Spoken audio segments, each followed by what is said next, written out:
Support for your public radio station comes from our members and from Mary Cariola Center, providing education and life skills solutions designed to empower individuals and the families of those with complex disabilities. Mary Cariola Center, transforming lives of people with disabilities. More at marycariola.org. And Wayside Garden Center, providing trees, plants, and flowers to create garden landscapes for more than 50 years. Gardening advice and planting services available, located in Macedon and online at waysidegardencenter.com. From WXXI News, this is Connections. I'm Evan Dawson. Our connection this hour will be made in about a month when Democratic primary voters head to the polls to make their voices known for Rochester City Council. There are 15 people on this year's primary ballot with 5 at-large seats open. The primary set for June 24th and will be followed by the general election in November. But Rochester is like a lot of places around the country where the primary is often decisive, and we've invited all the candidates on the primary ballot to join us on this program so you can get to know them, to ask your questions about their qualifications, their priorities for office. Part 2 in our 5-part series with all of the candidates for Rochester City Council. Let me welcome our guests in studio now. Clifford Florence Jr. is a candidate for Rochester City Council on Facebook at Clifford A. Florence Jr.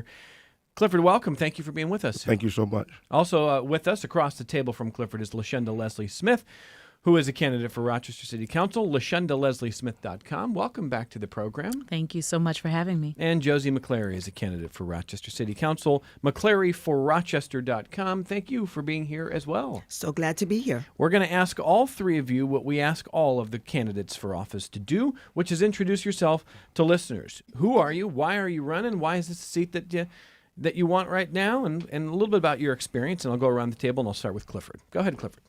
My name is Clifford Florence Jr. The reason why I see potential in running is because we need housing and homelessness addressed in our city, along with so many other things. The state of our city is in an uproar for those things, as we see with current events. There's a lot of things that's going on in our city that's not being spoken up for accurately by those who should be, such as our mayor, city councilmen, other other branches of government that should be speaking up, that's not doing that. So we need to fill in the gap with people who are hungry for that same change. LaShonda Leslie Smith, the floor is yours. Yeah, so people ask me all the time, why am I running for a seat on council? Maybe I'm a little bit crazy. I don't know.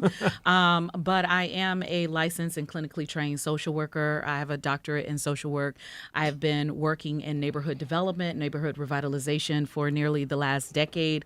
And I believe with the combination of my experience and being people-centered, person-centered, and also seeing the change, the impact that coordinated efforts can have at the neighborhood level, I'd like to bring that experience to a seat on council. Okay. And Josie McClary. So many of you in the audience probably know me. I worked for Monroe County for 30 years and the past president of the 19th Ward Community Association.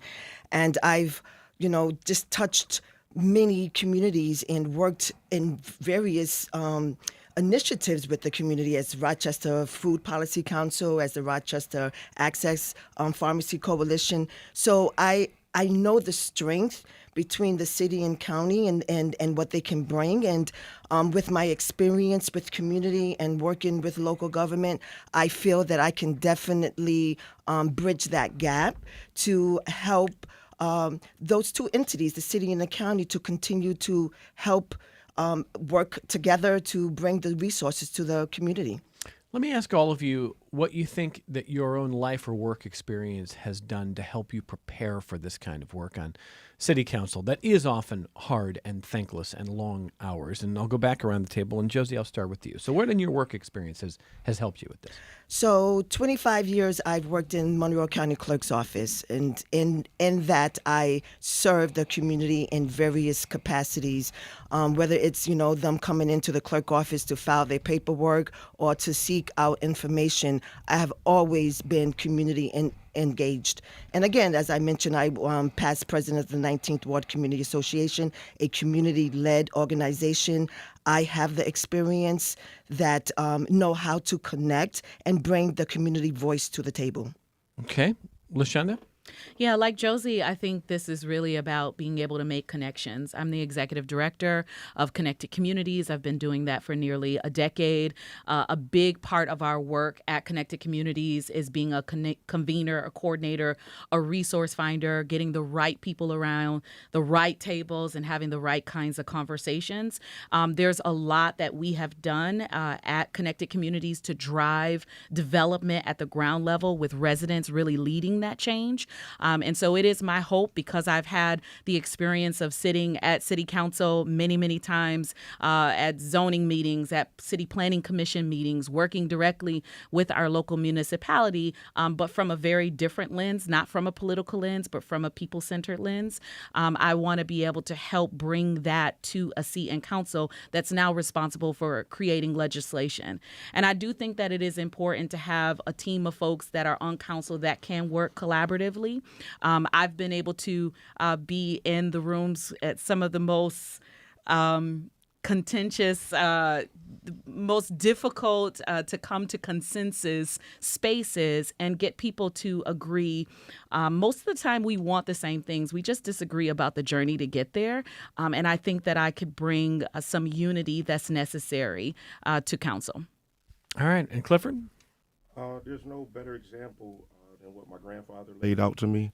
Minister Franklin Florence, seeing it firsthand, how he addressed the homelessness, the housing, education in this community. I was able to sit at his feet to see how the blueprint was laid out. I've been in rooms as well with many people who don't really have the know-how.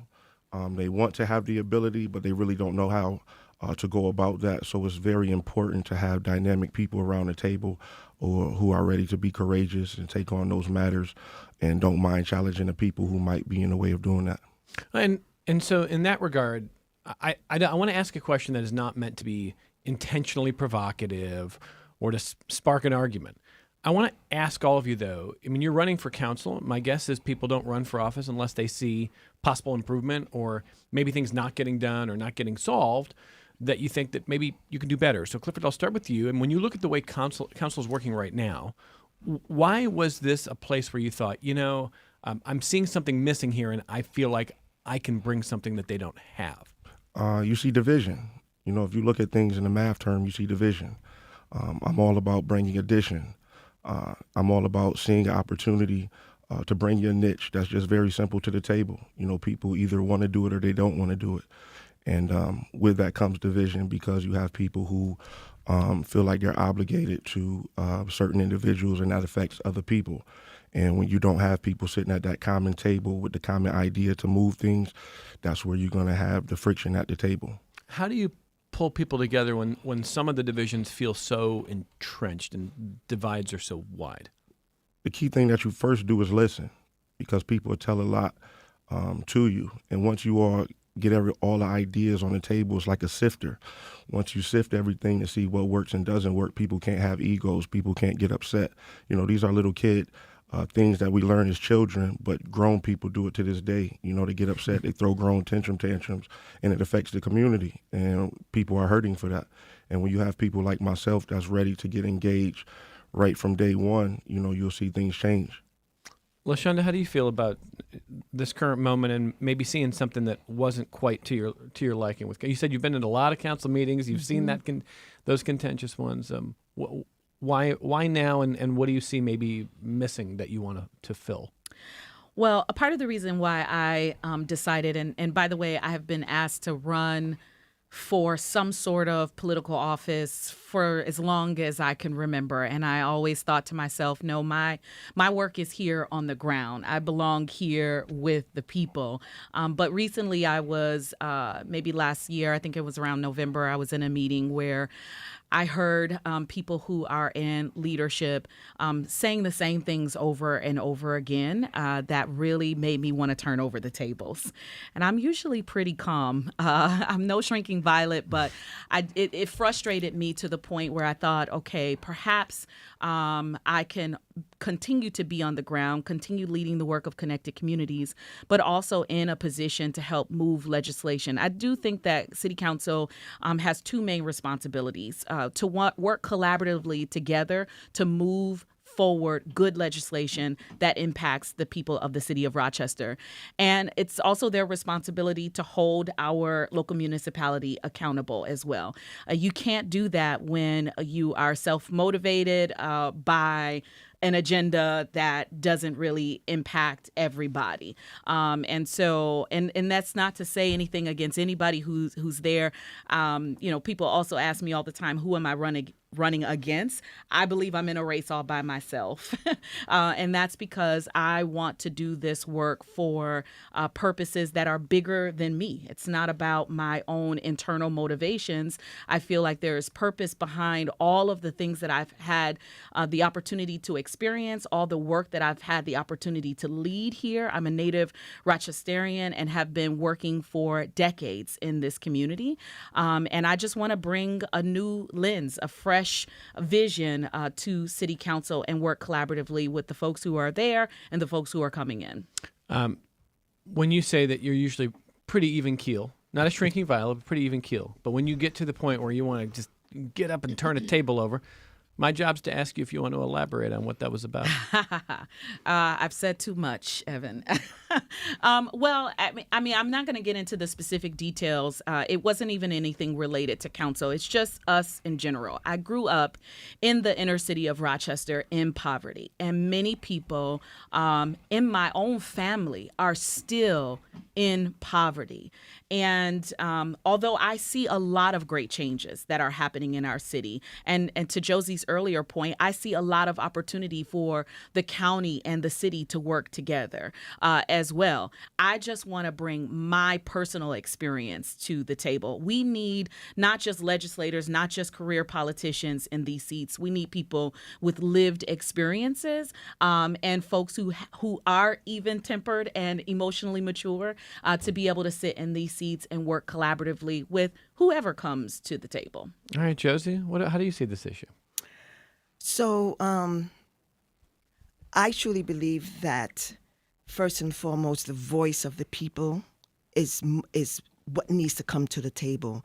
I was asked to run for city council because the relationship that I have in the community, bringing the community voice to the table. And oftentimes, the voice is heard, but there's no impact that's being made by those voices.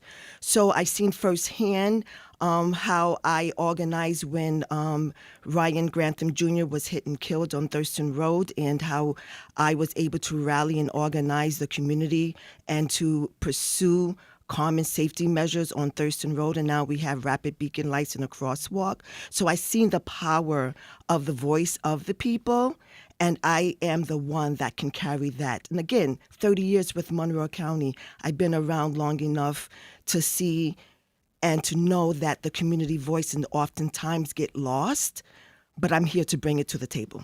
Why do you think, I don't want you to weigh in on what the current council is doing or not doing. I want to ask you in general, why is it so hard for, in your view, government elected bodies to consider the voice of the people? Why isn't the voice of the people central?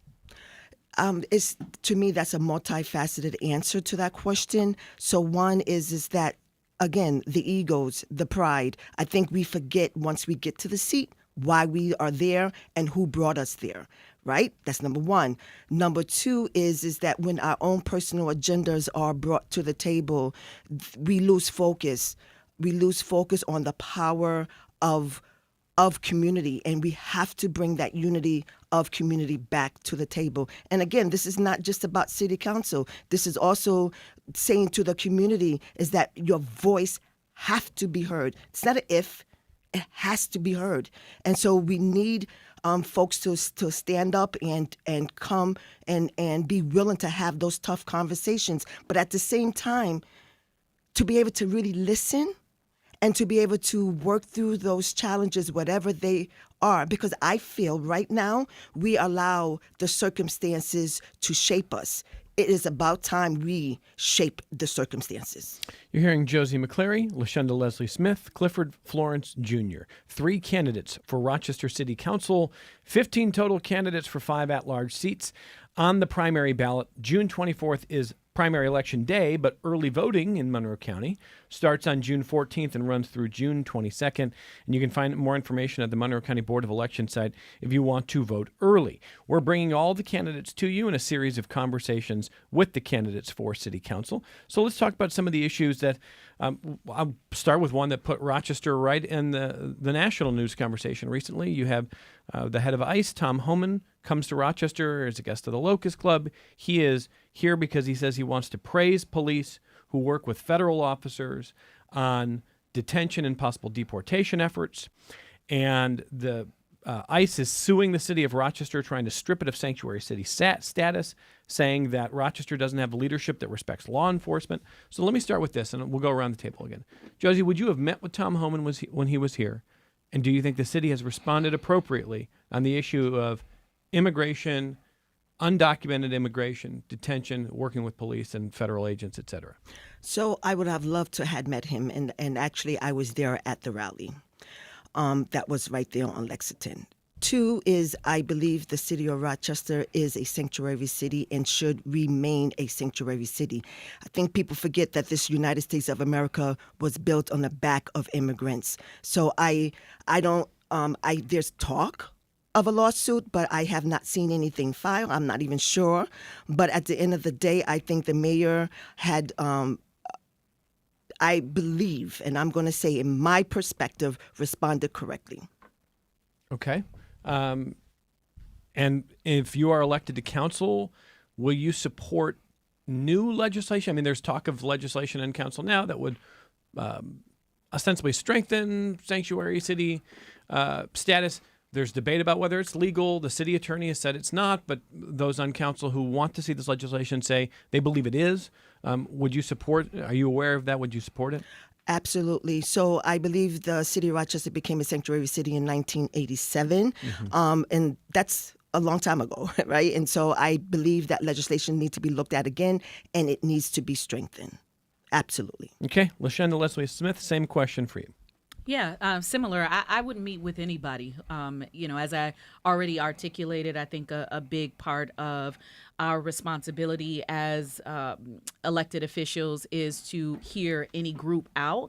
That doesn't necessarily mean I agree or come into agreement with those individuals. And I do think that our city responded correctly. I believe that we have policies in place on how our police are supposed to respond, and we're supposed to uphold those policies. And when we don't agree with the policies, whichever groups don't agree, we should come together and have some discussions about either why they should remain in place or why we should be looking at resolving them. We should absolutely remain a city, a sanctuary city. We are a community that values diversity. We're a community that embraces our differences, not to the extent that we should, because we see that in a lot of communities that have been segregated, that have been impacted by redlining and so many other policies. So it really does require us to come to the table and have some real hard conversations.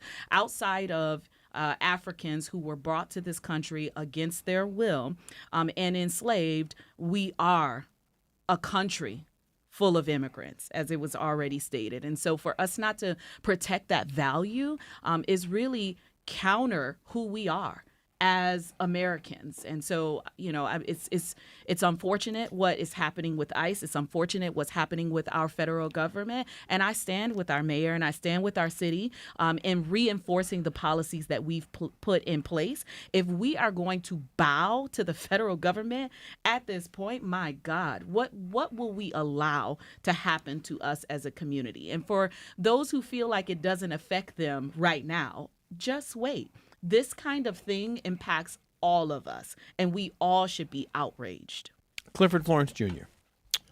I have no issues with meeting with people. I have no issues with having hard conversations. I've actually tried to have hard conversations with our current mayor. who would continuously ignore my efforts. If I may drop my hat, I had to visit him at his home to have a polite conversation with him, and he still wouldn't hear me out. You went to his house. I went to the mayor's house. Exactly. I had Not at his invitation. no, just showed up on a bright Sunday afternoon, just showed up and rung the doorbell because he would throw me out of City Hall 7 to 8 times because he didn't want to hear some of the ideas that we're talking about today. So I had to pay him a visit at his home. He wouldn't meet with me, send his wife to the door. He wouldn't come and talk to me. So for him to kowtow at the door, you know what he'll do in the community. You know, if he has a hard time just having a peaceful conversation with us being a sanctuary city, everybody deserves the fact to be protected. Everybody deserves the fact to have some place to call home. So I don't rubber stamp everything that the mayor does like people on his slate does. I investigate and I try to find the reasoning factors for why we're doing what we're doing and the outcome from what we're doing. So that's my outlook on it. So do you want to see the city of Rochester change anything that it's doing in regards to this issue? We need things looked at because you can see how there's two different sides of the plate, so to speak. So things need to be investigated and looked at to see what we can do to make these things better. So when these things do happen, we have something more concrete where people can understand what's going on. Okay. Now, let's talk about an extension of that question, which is just the size of the police force. Mayor Evans has said, acknowledged there's roughly 100 job openings unfilled, and they're working to change that. Different city council candidates who have already appeared in this series on the show in the last month have had different views on how big the police force should be. So I want to ask you, I'll start with Clifford Florence Jr. Should the size of the Rochester Police Department be increased, kept the same, diminished? Do you want to see more funding or less funding for police? And do you think people want more or less police? We absolutely need a bigger police force. When they started to take things away from the police department, that's where you saw crime rise. Criminals aren't stupid. You know, they watch the news too. They see what's going on. You see multiple cars responding to some calls may be a 911 urgent matter. Some may be not so urgent. But when you have people trying to do their job and there's not enough to cover the grounds, you're going to have a lot of gaps. So I believe that the police needs the proper funding that they need to do their job so that people can be safe. We see that crime is at an all-time high in Rochester.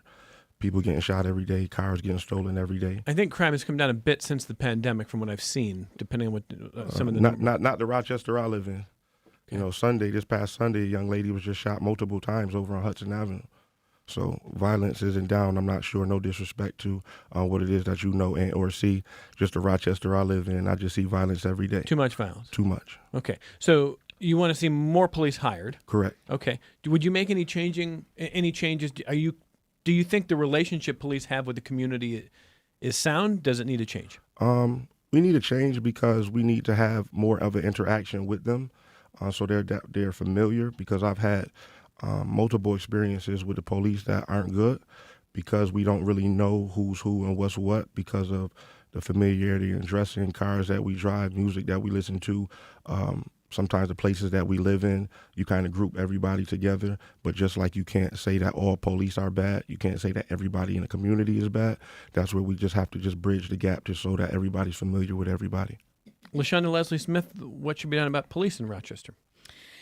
Yeah, I think this is another one of those types of multifaceted issues with hopefully a multifaceted solution to it. I do think that, I don't know about the size of the police, but we are understaffed. And we need creative solutions to recruit. I do believe that it's important for us to create a pipeline of people who live in our communities to help police our communities. That doesn't mean that we shouldn't address the root of where policing started from, how it was developed, and how we get some of the outcomes that we have. I was actually just canvassing yesterday, talking with a neighbor who had a fantastic idea. There are other cities that provide an incentive to police officers, a financial incentive to police officers if they go back and get a second degree, like mental health or in social work or in education. If we are solely looking at this issue issue from a criminal justice lens, then we will get criminal justice outcomes, which usually just increase recidivism rates. And this is, again, back to me being a licensed and clinically trained social worker, wanting to help create legislation from a person-centered lens. Our police department needs to be much more person-centered. I also do think that if there are opportunities, and let me back up and say that it's always difficult for me to say, here's what I would do, here's what I'm going to do, without having had a seat on council, without having managed the budget and knowing what's actually possible. And I'm the kind of girl that likes to underpromise and overdeliver. But I would love to see police also be incentivized to purchase homes in the city.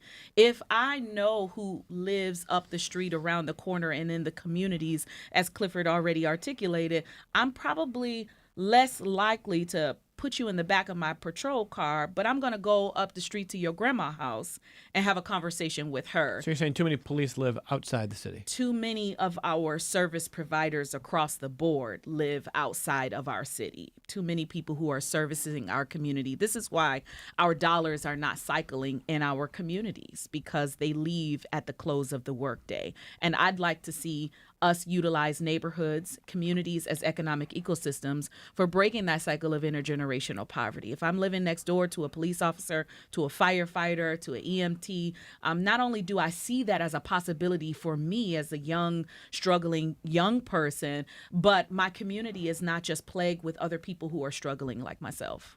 All right, Josie McClary, same question. So I'm a I'm a true believer of quality, not quantity. So I believe that our police force is what it is. Yes, there's a lot of vacancies. However, I truly believe that there is, and we are at a good spot where community and police officers should join together and work together for the common good. And that's just my bottom line. I just think that there's a lot of room for growth. I've been through the Rochester Citizens Academy program, and I see the work that they do, and I see the hard work around workforce development and really trying to tap into the Black and brown community to get police officers. They are doing a lot of great job around that and around the wellness to keeping our police officers mentally well. However, I just think the community can play a big part in this too as well, and that is really, again, bridging that gap between police officers and community. We can work together so we can thrive together. So an extension of that, Josie, is the PAB, which our community knows, recently lost a court case. The city is appealing. Don't know how long the appeal will take, but the PAB was passed by voters in a referendum in 2019. It doesn't have disciplinary power, and the court case means it won't have investigatory power unless the city wins an appeal, and that remains to be seen. So this is a $3.6 million budget. Did you support the PAB originally, and would you vote to continue keeping the budget where it is no matter what happens in court going forward, or should changes be made with the PAB, Josie? I support it. I actually applied to be on it, a part of it in 2019. I didn't get picked, but that's okay. I still support it. I think they're doing a lot of great work that needs to be publicized a little bit more. And as far as the budget, that's a lot of money. But if it's going to push the PAB and give the PAB the power that it was created to do, then let's go for it. I support it. LaShonda Leslie Smith? Yeah, I definitely support the PAB, and as the leader of a nonprofit organization, I know what it takes to actually run, and $3.6 million is not really a lot of money. So if we're actually going to have impact and have real change, we need to ensure that people are qualified, that they're educated, that they're compensated well, because it is a huge job. We're not talking about a small thing when we're talking about changing a police force or changing mindsets or changing culture. And so it does require us to put our money where our mouth is to make sure that it moves along. Even if the city doesn't win this appeal and the PAB doesn't have disciplinary power, doesn't have investigatory power? Well, I think that when we have to cross that, we'll have to cross that when we come to it. For one, I don't think that we should give up. It's kind of like the ICE question. Are we just going to sit down and say, oh, well, that didn't work? Or are we going to go back in and figure out another way around? I think we should go back in and figure out another way around. If it was important enough for us to establish this organization to begin with, it's important enough for us to figure out how we work in collaboration. Okay, Clifford Florence Jr. I support it, but we have to do exactly what the word says and be accountable. You know, it's good to have accountability in the headlines, but if there's no people sitting in the chairs that really care about what they're doing, it's going to affect the community, as I'm sure all of us have in common. We want to see the better good of the community, but we have to have accountability where we're supposed to have accountability. So tell me more about where you want to see more accountability.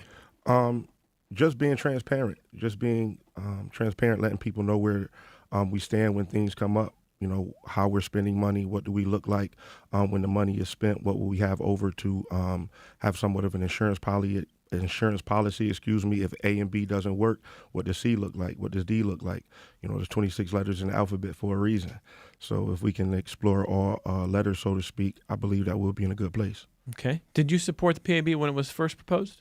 I did, but I just saw some issues with it because my campaign manager, who's in the other room, his brother was the one who died in the ambulance back when that incident happened, and they haven't received adequate transparency from that board. So without getting into too many details, there just hasn't been a lot of transparency from that board that would help people understand what's going on down there.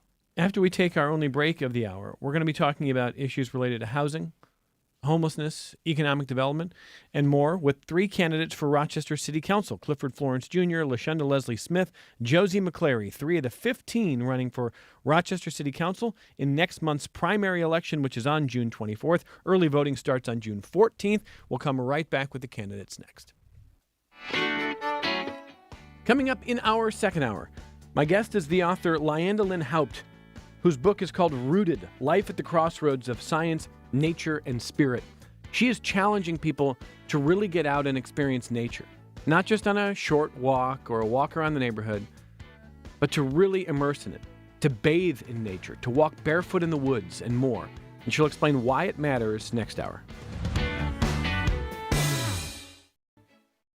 Well, good gracious, that's tomorrow. That's the mayoral debate tomorrow. But this is not a debate. This is a conversation today with the candidates for Rochester City Council. 3 out of the 15. We are trying to bring all 15 to you in 5 different conversations so you can hear them at length. That's what we think is still one of the great values of public media, is bringing you at-length conversations before you vote on the issues so you can understand, not in a 10-second soundbite, not in a 20-second ad. So it's a great chance to do that this hour with Clifford Florence Jr., LaShonda Leslie Smith, Josie McClary. Clifford said at the outset, housing and homelessness is at the top of the list for you. So let's just start with housing, and certainly homelessness relates to that. This city is becoming a more expensive place to live, like just about every city in the country. But Rochester is a very hard place to find anywhere if you want to purchase a home.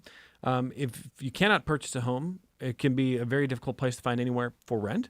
There's been debates about good cause eviction legislation. We saw City Council debate that and eventually pass something. Give me a sense. Let's start in general. When you say housing in the city, what has to change? What should stay the same? Exactly what needs to change is these people that come in from out of town that know nothing about Rochester. And when you have these city auctions, they're buying up 50, 60, 70 houses sometimes at one time. And me being the person that I am with the city, working on houses and commercial buildings, you see firsthand how they're really just trying to take shortcuts on just getting their CFOs of occupation, and then the rest is on the individual who lives there to kind of figure it out.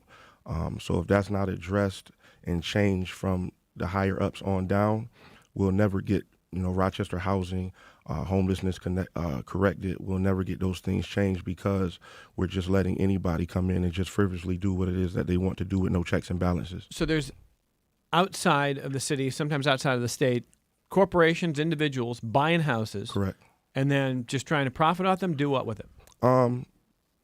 Basically, they'll just come into the auction and just buy. I had the opportunity to go to the auction. And when you have individuals that come in and they just buy 50 houses at one time, you don't have enough manpower to cover those houses. So you just try to get, I like to call them your backyard barbecue guys, that say, I know how to do this, I know how to do that. And they just throw something together to get you what you need, but it's really not adequate for a living. So that needs to change immediately because it's definitely affecting the ability to find something. Can City Council ban outside of the city purchases of these homes at auction? I wouldn't use the word ban because I believe everybody has the right to make money anywhere. That's what makes this country great. You can make money anywhere and you don't have to necessarily be there. But there needs to be a strong check and balance on a length of time you have to get a property up and running. There needs to be people who come out on a regular basis to check these things out to make sure they're up to par so that people just have a fair game on both ends of the stick, because you want to take care of the consumer and you always want to take care of the customer. Okay. LaShonda Leslie Smith, when you look at housing in general, what do you see in the city? Well, we have an aging housing stock, so that is a huge issue, particularly as we're talking about low-income homeowners, people who want to age in place. We have to do something as a community to help those folks. I also think that we have been reconcentrating poverty. Oftentimes, developers in this community will get what's called a boost to build affordable housing in low-income communities.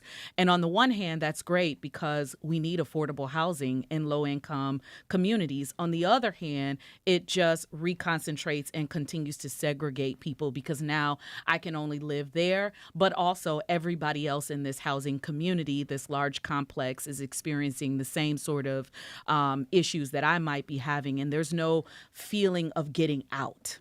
I just simply have a roof over my head. So I'd love for us to really address this through our zoning code, which I do believe that ZAP is allowing for us to have higher density projects and different types of housing projects available in the city, townhomes, not just large housing complexes, but mixed income projects that really help to build communities. Same question for Josie McClary. Excuse me. So housing, it's an issue, and it's one thing to have affordable housing, but there's another to have safe, affordable housing. So yes, we can talk about the ZAP, but then we also need to talk about code enforcement.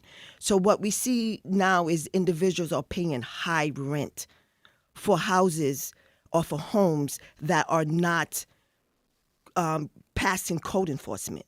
And so it's dangerous. And so the landlord, if the tenant say, and they have the right to say, well, I'm not going to pay rent because this violation is on record, but you're asking for $2,000 rent, right? And they withhold that, then they become homeless, right? So I am grateful that the good cause eviction was passed because we need to protect the tenant.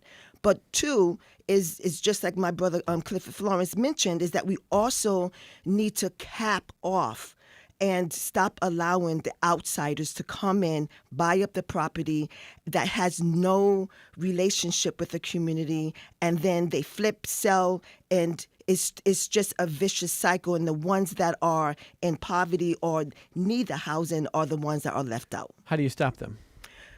How do you stop the outsiders? The outsiders, yeah. So again, capping them, right? So you hit them in the pocket. So if they're looking to buy 50 and they only can buy 5, well then there you go, right? You hitting them in the pocket. So capping, putting a maximum amount that they can purchase? Of the homes, yes. Of the homes. Yes. Okay. When it comes to good cause eviction legislation, the city debated it in different flavors. Would you have voted for good cause eviction legislation? Are you satisfied with what the city has done there? Yes. Okay. LaShonda Leslie Smith. Yes, I believe in good cause eviction, and I also believe in making sure that our landlords, if you look at the research, we do have people coming in from out of town. I'm struggling with an investor near one of my commercial properties right now that is in Vietnam. But many of our landlords are mom and pop landlords, and they don't have the discretionary income to make critical repairs to their homes. They don't have the discretionary income to do health and safety improvements or aesthetic improvements. And so one of the things that we've created in Connected Communities specifically for landlords within the Beechwood and Emma neighborhoods is a landlord fund, the forgivable loan. So there are always two sides to this coin. I really want to try to change this narrative, the us versus them between landlords and tenants, and really try to make sure that the situation is good for everybody that's involved. The landlords obviously are entrepreneurs and they want to make money, but they really should not be making money off of the backs of folks who need safe, affordable housing. So we have to come together to come up with solutions that really make our community safe. And the only way that we can do that is if we incentivize what I like to call for landlords. These are mission-minded individuals. They are not simply in it just to make some money. We do preserve affordability in our community, and we have safe, attractive, and affordable places for our residents to live. Okay. Clifford Florence Jr., good cause eviction legislation. Would you have supported it? Excuse me. This on? Okay, there we go. I definitely would support it because I believe that the tenant is not always right. You know, you have people who come in and destroy things and tear things up because they don't see the value and or appreciate what's been done for them and provided for them, so to speak. So we definitely just need just fair game for everybody to have a fair playing ground. Okay. When it comes to homelessness, is there anything more that the city can and should do? Clifford Absolutely. Okay. Absolutely. Where do I start? As I was riding here today, we were looking around. Lyle Avenue in Tent City is empty right there on Lyle and I forget the cross street. Dewey Avenue. Thank you so much. Tent City, that's a very empty big building, and all you have on that whole entire strip is just people who's begging for help. And I don't know how, as any governing official, you see that part of the city, and you don't do anything to try to infuse energy into that area because all you see is poverty over there.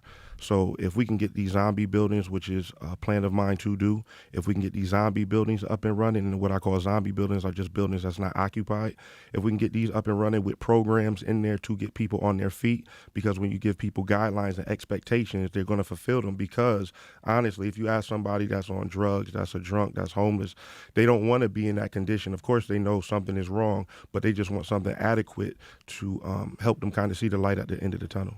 Okay. LaShonda Leslie Smith on homelessness. Yeah, very similar. Homelessness is not simply about having a lack of resources. There are often underlying factors that are at play, whether it be drug addiction, whether it be mental health issues, whether it be trauma.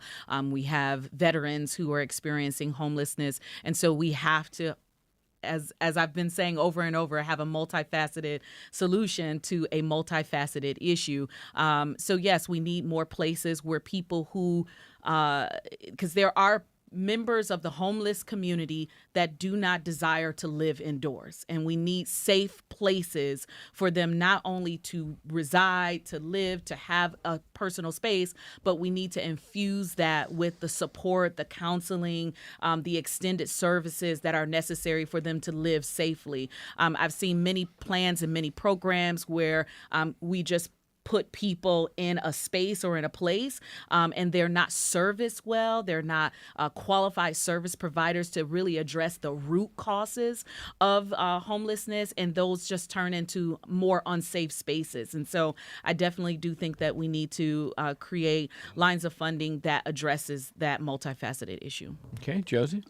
So I agree with all that was said thus far. So again, extending the arm of resources out to the homeless or houseless individuals. We have great organizations that are already out there, but we have to continue to fund them, to allow more resources, more individuals to get into those places, those hard to reach places where it's not so beautiful to go into, to have those conversations with individuals and hope to build relationships to pull them out of their situations. Because when you deal with houselessness or homeless individuals, you have to build relationships with them first. They have to feel that you mean them well and they can trust you, and therefore be able to give the resources to them that could fix their situation. You can't just go in there and bulldoze them and expect for them just to, walk hand in hand, la, la, la, into a, house. they have some issues that they need to work through, but you first have to build relationships. And oftentimes I see it that it's the surface that's being touched. We got to get down to the root of the problem. We're across the street here from some of where Kodak was headquartered, and 65,000 people working at Kodak is not the story of Rochester anymore. I know times change. I don't know that there's another Kodak coming, but when you think about the future of where people are going to work in this city, of what the economic heart of the city might be, what do you see, Josie? Hope, and first and foremost, I most recently have been really thinking hard about that question, and I truly believe that we have to look at the living wages versus minimum wages. So our living wages in here in Monroe County is somewhere about $23 an hour, but our minimum wage is $14.90, $15 an hour. So how do people work through that and to get their bare essentials to live? And then to work, right? So, I mean, people are just working just to keep a roof over their head, and sometimes have to choose on whether it's going to be roof or food, right? Or healthcare. So we have to be able to be creative and to bring initiatives into the city of Rochester for the people of Rochester that's going to create jobs. And I have a great idea. I often talk about, our youth, particularly, we all wish our kids to go off to college and university, but all of our kids are not meant to go to college and university. So what about trade schools? Why can't the trade schools get the same type of funding as university and colleges so they can learn how to do carpentry, electrical work, plumbing, just all of those different trades that our unions are now really having difficult times on getting young folks and folks to get enlisted into the union jobs. So again, when you create jobs, right, for the youth, that is the future, because the youth are our futures. And then again, we can test this out by having the youth take one of those like Tent City, right, and do a train and work program. So they learning the carpentry, they're learning the electrical work, they're getting paid, they are really embracing that trade.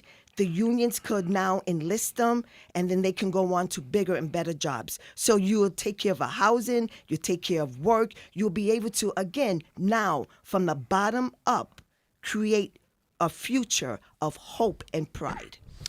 LaShonda, what do you see as the future of economic development in the city? Well, I don't see a Kodak coming back. That's for sure. Kodak, Xerox, et cetera. I love Josie's idea, and I think building on that, we also have to provide resources to our entrepreneurs. There are many people with many, many great ideas, home-based businesses that need a friends and family network, if you will, to wrap around them.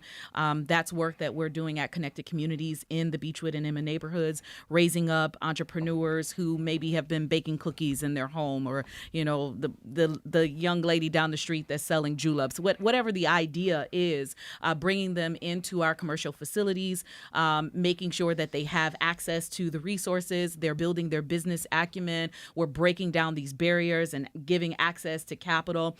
We have even acquired commercial properties within the Beechwood neighborhood, and our hope is to identify entrepreneurs that we can help grow with, place them in these commercial properties, and then eventually, after 1 to 3 years of profitability, sell them the commercial property. Not only are we helping them to build their own businesses and closing the racial wealth gap that way, but we're also giving them an opportunity to earn equity, contributing to the closing of that racial wealth gap. That's just one, I think, of many different solutions we should be looking at to address our economic issues here. Okay, Clifford Florence Jr., the future of economic development in the city looks like what? I don't think Kodak or Xerox coming back. I think Granddad squeezed those guys. He got the best out of them for the community. But I'm just a big believer in entrepreneurship. Once you teach people how to do something, you'll never be jobless because the opportunities are so great. I'm a firm believer that there needs to be things put in place for people to have the ability to do things, and it starts with education. When the city school district decided to make the inaccurate move of taking things away from the schools, taking things that home ec sewing classes, the firefighters program at East. We had the cooking program at East. We had the JORTC program at East. We had so many things that you wanted to be in school for because you didn't want to miss these things. You had the home ec program at Dr. Freddie Thomas at the time over on Sile Street, 97, 98, when I was there. You had so many things to prepare us as young people for what we were going to face. But now education system isn't really preparing things because like my good friend said, everybody isn't made to go to college. I didn't go to college because I'm just a firm believer I don't need somebody to stand in front of me to tell me what I can learn on my own. So, I just believe that's just a slow way of doing it. I'm not knocking education because everybody needs it, pardon me, but I'm just a firm believer that if you just teach people how to fish, they'll never go hungry. We've covered a lot of ground, but I want to let these candidates, as we close, tell you where they want you to learn more about their own candidacies. Clifford Florence Jr., where can people learn more about you? Simply on Facebook. I'm just running it off of what I have, no more, no less, and people can follow me there. Clifford A. Florence Jr. on Facebook. Number 3 on the ballot. Number 3 on the ballot. Yes. LaShonda Leslie Smith. LaShondaLeslieSmith.com. But also, if you want to learn a little bit more about my background, ConnectedCommunitiesRock.org is what I've been doing the last decade. And Josie McClary. McClary4Rochester.com. And just open up your eyes and see me in the community because that's where I'm at. I suppose you're all probably knocking on doors, talking to people, and out there in the community, you'll probably see them, and you're going to see a lot of candidates, 15 candidates for Rochester City Council, 5 at-large seats. The Democratic primary is coming up on June 24th, but early voting starts on June 14th, runs through the 22nd. Monroe County's Board of Elections has you covered on their website to tell you where you can vote, when you can do that, when those early polling hours are, to try to make it more convenient for you. I want to thank these candidates for taking the time. Josie McClary, thank you very much for being here. Thank you for having me. LaShonda Leslie Smith, thank you very much. Thank you so much. Clifford Florence Jr., appreciate your time. Thank Pleasure you. all mine. And we've got more connections coming up in a moment.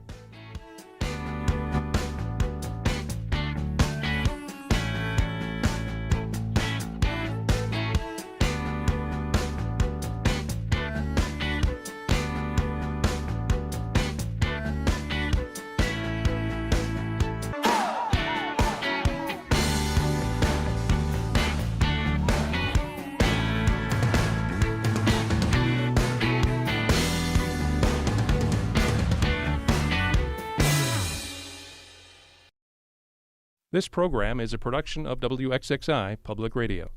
The views expressed do not necessarily represent those of this station, its staff, management, or underwriters. The broadcast is meant for the private use of our audience. Any rebroadcast or use in another medium without expressed written consent of WXXI is strictly prohibited. Connections with Evan Dawson is available as a podcast. Just click on the Connections link at WXXInews.org.